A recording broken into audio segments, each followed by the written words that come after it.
Hello student, जो छात्र class 5 में पढ़ते हैं, कक्षा 5 में पढ़ते हैं, नवोदय विद्यालय 2023 की तैयारी करना चाहते हैं, वह छात्र इस वीडियो को पूरा देखें, क्योंकि आज से आप सबका भाषा परीक्षण का वीडियो स्टार्ट हो चुका है। तो ये आपकी पहली वीडियो है, ठीक है। तो आज से आपका नवोदय विद्यालय का पेपर 20 दिन बचा है। तो इस 20 दिन के लिए आपका आज से वीडियो शुरू हो चुका है। तो डेली आप क्लास करें, और जो छात्र चैनल पे नए आए हों वह इस चैनल को सब्सक्राइब कर ले। तो देखिए, जो भाषा परीक्षण आपका पेपर है नवोदय विद्यालय का, ये तीसरे खंड में आपके पूछा जाता है, ठीक है। तीसरे खंड में, दूसरे खंड में अंकगणित पूछा जाता है और तीसरे खंड में भाषा परीक्षण, पहले में मानसिक योग्यता परीक्षण। तो इस भाषा परीक्षण के आपके 20 प्रश्न होते हैं, ठीक है। और उन 20 प्रश्नों के आपको 25 नंबर मिलता है। तो अगर आप 25 नंबर चाहते हैं कि मुझे मिल जाए, तो आपको इस वीडियो को पूरा देखना है और कहीं भी स्किप नहीं करना है। ना तो आपको कहीं पे रोकना है और ना तो आपको छोड़ना है इसी बीच में। अगर आप छोड़ देते हैं तो आप बहुत बड़ी गलती कर सकते हैं। तो आपको पूरा वीडियो देखना है। तो चलिए छात्रों, बिना देरी के वीडियो को स्टार्ट करते हैं और इसके प्रश्नों को पढ़ना शुरू करते हैं। निर्देश 61 से 80 इस खंड में 4 अनुच्छेद हैं। प्रत्येक अनुच्छेद पर 5 प्रश्न हैं। प्रत्येक अनुच्छेद को सावधानी से पढ़ें और उसके नीचे दिए गए प्रश्नों के उत्तर दें। प्रत्येक प्रश्न के लिए 4 संभावित उत्तर दिए गए हैं, जिनकी क्रम संख्या A, B, C और D है। इनमें से केवल एक उत्तर ही सही है। सही उत्तर चुनें तथा अपने उत्तर को दर्शाने के लिए OMR उत्तर पत्रिका में प्रश्न की संगत संख्या के सामने वाले वृत्त को काला करें, ठीक है। तो देखिए, आपको इस खंड में 4 अनुच्छेद रहेंगे, मतलब कि आपके जितने भी प्रश्न रहेंगे इनमें आपसे 4 अनुच्छेद पूछे जाएंगे, और हर एक अनुच्छेद में आपके 5 प्रश्न रहेंगे, ठीक है। तो आपको सारे प्रश्नों के उत्तर देना है किसी भी प्रकार से। तो चलिए पहले अनुच्छेद की तरफ अब हम चलते हैं और इसकी कहानी को पढ़ते हैं, फिर इसके प्रश्नों, इस पर आधारित हम प्रश्नों के उत्तर देते हैं। तो देखिए छात्रों, आप 25 नंबर आपको मिल जाएगा, तो आप इसको ध्यान से देखेंगे और इसको बढ़िया से समझेंगे। इस कहानी को जब हम पढ़ेंगे ना, तो आप इसको कहानी की तरह समझिएगा, ठीक है। मतलब कुछ इस प्रकार से समझिएगा कि ताकि आपको ये कहानी याद हो जाए, क्योंकि इस पर आधारित आपसे प्रश्न पूछे जाएंगे, ठीक है। तो इसको आपको, मतलब हम पढ़ेंगे तो आपको कुछ इस तरीके से समझना है कि आपको एक बार में याद हो जाए, ठीक है। तो देखिए, शरद ऋतु गर्मी और जाड़े के मौसम के बीच आती है। शरद ऋतु क्या होती है? गर्मी और जाड़े के मौसम के बीच आती है। इस सुंदर ऋतु में बहुत से परिवर्तन होते हैं। दिन छोटे हो जाते हैं। पेड़ों की पत्तियां हरे रंग से बदलकर जीवंत लाल, पीली और नारंगी हो जाती हैं। वस्तुतः पत्तियों को हरा बनाए रखने के लिए पेड़ों को धूप चाहिए। मतलब पत्तियों को हरा बनाने के लिए पेड़ों को धूप चाहिए। धूप के बिना पत्तियां पीली हो जाती हैं। घास पर अब ओस नहीं बिछी होती, बल्कि प्रायः प्रत्येक प्रातः काल को पाला पड़ता है, क्योंकि तापमान हिम बिंदु तक जा पहुंचता है। पशु जाड़े के लंबे महीनों के लिए पर्याप्त भोजन एकत्र करने लगते हैं। ये परिवर्तन तब होते हैं जब हम ग्रीष्मकाल की गर्मी से शीतकाल की सर्दी के अनुकूल हो रहे होते हैं। तो छात्रों, आई होप कि आपको ये अनुच्छेद समझ में आया हो। तो चलिए इस पर आधारित अब हम प्रश्नों को पढ़ना शुरू करते हैं और इसे हम सोल्व करते हैं। ग्रीष्म और खाली स्थान के बीच शरद ऋतु आती है। तो मतलब किसके बीच आती है? जनवरी, बसंत, शीत या फिर अयनांत। तो इसका जो सही होगा 61 का, वह सी हो, क्योंकि शीत ऋतु के बीच शरद ऋतु आती है, तो जो हमने कहानी में पढ़ा था, ठीक है। 62 को देख लेते हैं। शरद ऋतु में निम्नलिखित में से क्या परिवर्तन हो सकता है? तो इसको भी देखिए हमने पढ़ा था। तो प्रश्न नंबर 62 का जो आपका सही होगा, इसका देखिए ए सही होगा, दिन छोटे होते हैं, ठीक है, दिन छोटे होते हैं। और तीसरे को चलिए देखते हैं। तीसरे की अगर हम बात करें तो शरद ऋतु में पत्तियां पीली हो जाती हैं क्योंकि उन्हें पर्याप्त ऑक्सीजन नहीं मिलता है, उन्हें पर्याप्त प्रकाश नहीं मिलता है, उन्हें पर्याप्त जल नहीं मिलता है, उन्हें बहुत अधिक ऑक्सीजन एकत्रित होती है। तो इसका जो सही होगा 63 का जो आपका सही होगा वह आपका कौन सा सही होगा? बी सही होगा, क्योंकि उन्हें पर्याप्त प्रकाश जो है नहीं मिलता है। ठीक है, आई होप कि आपको तीसरा भी समझ में आ चुका होगा। चलिए इसके चौथे प्रश्न की तरफ चलते हैं।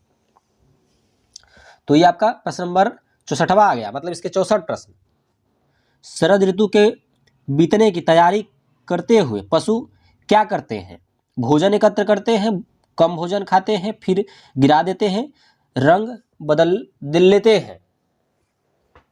तो इसका देखिए जो 64 का सही होगा, जो छात्र पढ़े होंगे वही समझ पाएंगे, क्योंकि भोजन एकत्र करते हैं। ठीक है, और हम 65 की बात करें तो बिछी होती है, नहीं, देखिए ध्यान से इसको समझिए। बिछी होती के लिए दूसरा शब्द हो सकता है घास वाली, ऊनी, ढकी हुई, बढ़ती हुई, मतलब बिछी हुई की बात की है। प्रश्न नंबर 65 बिछी हुई की बात की गई है, तो इसका जो सही होगा वह ढकी हुई होगा। बिछी हुई मतलब ढकी हुई, इसका दूसरा शब्द हो सकता है, तो ढकी हुई होगा। ठीक है, आई होप कि आपको प्रश्न नंबर 65 भी क्लियर हो गया। 65 का देखिए सी सही होगा। चलिए अब अनुच्छेद दूसरा पढ़ते हैं। वह कहानी, अब उस कहानी को आप भूल जाइए, क्योंकि आपने उसको हल कर लिया है। अब आपका दूसरा अनुच्छेद शुरू हो रहा है। अब इस कहानी को आपको ध्यान से देखना है और समझना है। अनुच्छेद दूसरा, दीपक उत्साहित था। वह अपने चाचा जी और चचेरे भाई बहन प्रीता और रिया के साथ रविवार को पिकनिक पर जा रहा था। उसने अपने तैराकी के सामान, नाश्ते और खेलने के सामान को अपने एक पिट्ठू बैग में रख लिया। वे सुबह 6 बजे चल दिए। बहुत दूर तक गाड़ी चलने के बाद वे पिकनिक के स्थान पर सुबह 9 बजे पहुंच गए। यह गांव में एक फार्म हाउस था।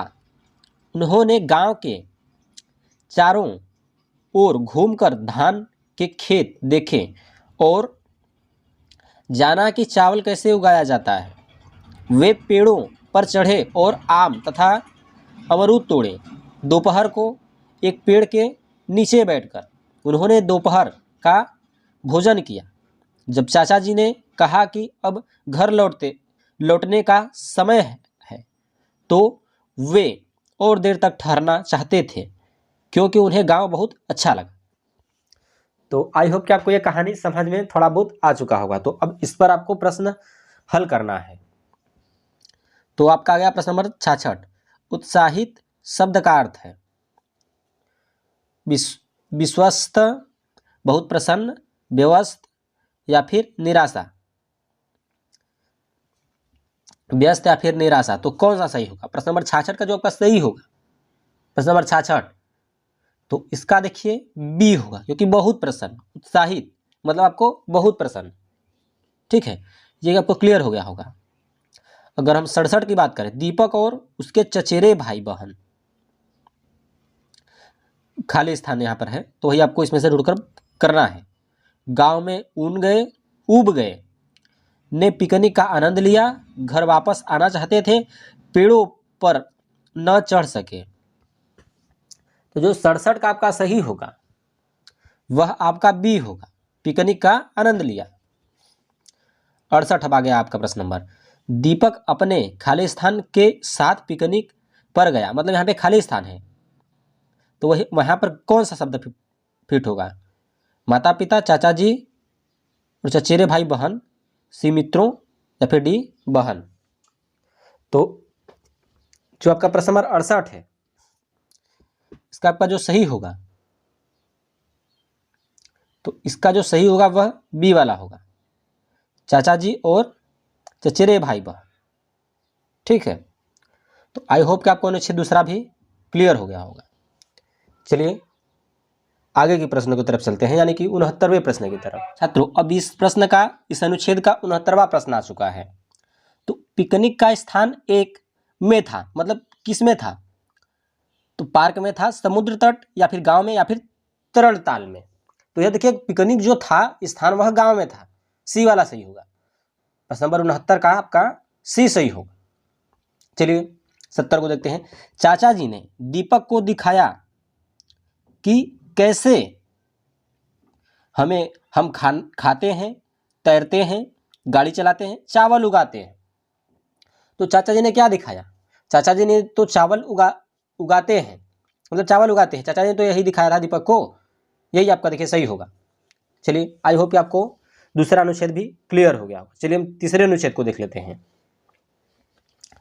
इसको भी आपको देखिए ध्यान से पढ़ना है। क्या आपने रस्सा काशी खेल खेला है? यह एक रोचक खेल है। रस्सा काशी का खेल खेलने के लिए आपको कुछ खुली जगह, एक लंबी एवं मजबूत रस्सी और खिलाड़ियों की 2 टीमों की आवश्यकता होती है। खेल तभी रोचक होगा जब दोनों टीमें बराबर मजबूत होंगी। दोनों टीमों के बीच एक रेखा खींच दी जाती है। जो टीम खींची जाती है और बीच की रेखा पार करने को बाध्य कर दी जाती है, खेल हार जाती है।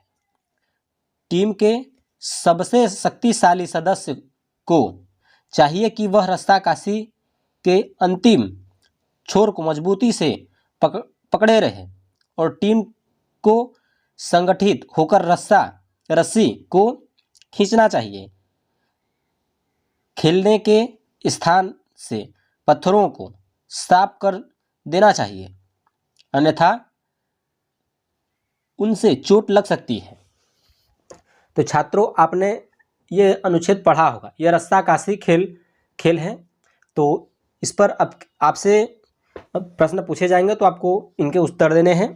चलिए प्रश्न नंबर 71, रस्सा काशी है, यह युद्ध है, एक रस्सी है, एक खेल है, एक लड़ाई है। तो यह देखिए एक खेल है, ये सरल था एकदम। 71 का सी सही होगा, तो देखिए बिल्कुल सरल है, आप जवाब दे देंगे। और दूसरे को देखते हैं 72, रस्सा काशी में हम मुक्केबाजी करते हैं, छुपा छिपी करते हैं, रस्सी खींचते हैं, बखेबाजी और गेंदबाजी करते हैं। तो देखिए जो रस्सी खींचते हैं सी वाला इसका भी देखिए सही होगा। 72 की बात करें तो सी, रस्सी खींचते हैं। ठीक है। और 73, रस्सी के अंतिम छोर को पकड़ने वाला टीम खालिस्तान सदस्य होता है। सबसे लंबा, सबसे छोटा, सबसे शक्तिशाली, सबसे युवा, मतलब सबसे शक्तिशाली। जो अंतिम में हमने पढ़ा था ना कि अंतिम वाला सदस्य सबसे मजबूत होना चाहिए, यानी शक्तिशाली होना चाहिए। तो सी वाला बिल्कुल आपका सही होगा। 73 का आपका सी सही होगा, रस्सी के अंतिम छोर को पकड़ने वाला सबसे शक्तिशाली होना चाहिए। और अगर हम 74 की बात करें तो टीम जो बीच की रेखा को पार खींच ली जाती है, टीम जो भी रेखा के पार मतलब बीच खींच ली जाती है, वह टीम क्या हो जाती है? विजय हो जाती है, हार जाती है, सफल हो जाती है, को दूसरा अवसर दिया जाता है। तो वह टीम क्या हो जाती है? हार जाती है। 74 का जो आपका सही होगा वह बी सही होगा। जो टीम जो बीच की रेखा के पार खींच ली जाती है वह हार जाती है। प्रश्न नंबर 75, संगठित शब्द का अर्थ है साथ साथ, बी लड़ाई, सी खींचना, या फिर डी विजय होना। संगठित का मतलब क्या होता है? साथ साथ। ठीक है, संगठित मतलब 4 लोगों को आप एक साथ कर रहे हैं, साथ साथ कर रहे हैं, तो वो संगठित हो रहे हैं। तो का 75 का ए सही होगा। ठीक है, चलिए अनुच्छेद चौथे को पढ़ेंगे, फिर इस पर आधारित हम प्रश्नों को सोल्व करेंगे। अनुच्छेद 4, शरीर का भार कम करने या स्वस्थ भार बनाए रखने के लिए केवल दो साधारण नियम हैं, वे हैं कम वसा और शर्करा वाला संतुलित भोजन करना और अधिक व्यायाम करना। भार कम करने के लिए आपको भूखे रहने की कोई आवश्यकता नहीं है। यदि आप चीनी, केक, बिस्कुट कम लें तथा अधिक फल और सब्जियां खाएं और पर्याप्त पानी पिएं तो आपका भार कम हो जाएगा और आप अधिक स्वस्थ हो जाओगे। ठीक है।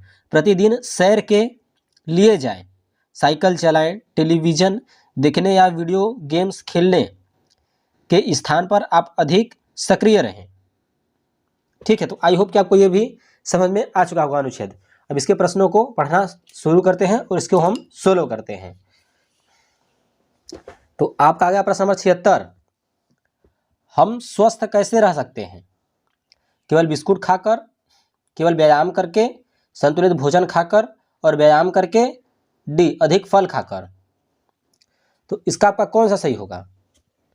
तो जो ये आपका प्रश्न नंबर 76 है, प्रश्न नंबर 76, इसका जो सही होगा वह सी वाला होगा, संतुलित भोजन खाकर और व्यायाम करके। ठीक है। और अब आ जाता है आपका प्रश्न नंबर 77। भार कम करने के लिए हमें क्या अधिक खाना चाहिए? भार कम करना है ना आपको, तो चीनी और केक, फल और सब्जियां, बिस्कुट और चीनी, बिस्कुट और फल। तो आपका जो सही होगा वह बी वाला होगा। अगर हम 77 की बात करें तो 77 का जो आपका सही होगा बी होगा, क्योंकि फल और सब्जियां खाने से क्या होता है कि भार कम करने के लिए हमें क्या खाना चाहिए, तो वही आपका फल और सब्जियां होगा। अगर हम 78 की बात करें, स्वस्थ रहने के लिए हमें क्या अधिक पीना चाहिए? केवल पेय मतलब पानी होता है, कोला पेय, कोला पेय मतलब कोला पीने के लिए आपको बोला जा रहा है फलों का रस। ठीक है। पानी, सब्जियों का रस। तो आपने इन चारों अनुच्छेदों को पढ़ा होगा। तो जो प्रश्न नंबर 78 है, इसका देखिए आपका जो सही होगा वह सी वाला होगा, पानी। स्वस्थ रहने के लिए हमें क्या अधिक पीना चाहिए? तो अधिक हमको पानी पानी पीने की जो बात हो रही है यही सही होगा। ठीक है, क्योंकि हमने पढ़ा था। चलिए प्रश्न नंबर 79 को देख लेते हैं। तो प्रश्न नंबर 79, कौन सा व्यायाम सबके लिए अच्छा है? सैर करना और साइकिल चलाना, बी पतंग। देखिए हम आपका जो सही होगा ना 79 का, वह ए वाला ही सही होगा, क्योंकि हमने पढ़ा था उसमें। तो इन सबको पढ़ने की कोई आवश्यकता नहीं है, आप चाहे तो पढ़ भी सकते हैं, लेकिन देखिए यही आपका सही होगा, साइकिल, सैर करना और साइकिल चलाना। अब यही देखिए आपका लास्ट प्रश्न है 80। सक्रिय शब्द का विलोम शब्द है सुस्त, निष्क्रिय, इच्छुक, ऊर्जावान। तो आपका निष्क्रिय होगा, सक्रिय माने निष्क्रिय होगा, इसका विलोम शब्द। आई होप कि आपको ये सब समझ में आ चुका होगा।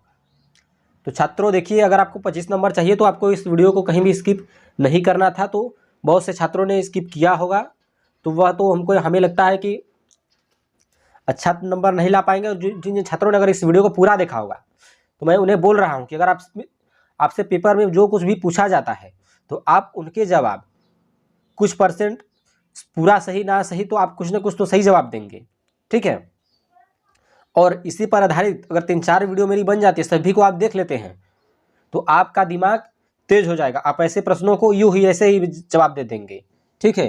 तो आपको पूरा वीडियो देखना है। तो आप इस जो छात्र इस चैनल पर नए हों, इस चैनल को सब्सक्राइब कर लें और तैयारी अपने पेपर की और अच्छी करते रहें। तो चलिए अब तक के लिए इतना ही, मिलते हैं हम आपको नेक्स्ट वीडियो में इससे भी और अच्छी वीडियो के साथ। चलिए, गुड बाय।